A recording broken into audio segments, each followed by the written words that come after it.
காலையில் வண்டியில் ஒரு அண்ணா அந்த காடை முட்டை வந்து விற்றுட்டு வந்தாங்க. ஒரு முட்டை 3 ரூபான்னு சொன்னாங்க. ஒரு 50 ரூபாய்க்கு இந்த காடை முட்டை வந்து வாங்கினேங்க. இது வரைக்கும் இந்த காடை முட்டை வந்து செஞ்சு சாப்பிட்டதே கிடையாது. இப்போ தான் ஃபஸ்ட் டைம் வந்து வாங்குறேன். குழந்தைங்களுக்கு வந்து ஃபஸ்ட்டு வேக வச்சு கொடுக்கலாம். அவங்களுக்கு இந்த டேஸ்ட் வந்து பிடிச்சிருச்சுன்னா அதுக்கப்புறம் ரெகுலராக வந்து வாங்கிக்கலான்ட்டு ஒரு 50 ரூபாய்க்கு வந்து வாங்கினேங்க. பாப்பா ஸ்கூல் விட்டு வந்ததும் ஈவினிங் போல் ஒரு 4 முட்டை வந்து கொஞ்சமாக கல்லுப்பு போட்டு வேக வச்சு கொடுத்தேன். தம்பிக்கு 2, பாப்பாவுக்கு வந்து 2.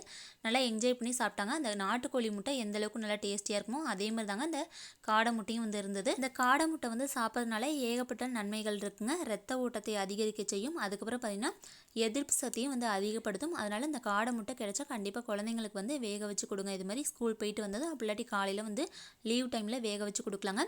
ஈவினிங் போல் ஒரு அக்கா வந்து ஊருக்கு வந்து போகிறேன்னு சொன்னாங்க. அதனால் சுடிதாரை வந்து ஓரம் மட்டும் அடிச்சு கொடுமான்னு சொன்னாங்க. சுடிதார் வந்து ஓரம் அடிச்சுட்டு ஈவினிங் போல் மழை வந்து ஒரு 6:30 மணிக்கெலாம் பெய்ய ஆரம்பிச்சிருச்சுங்க.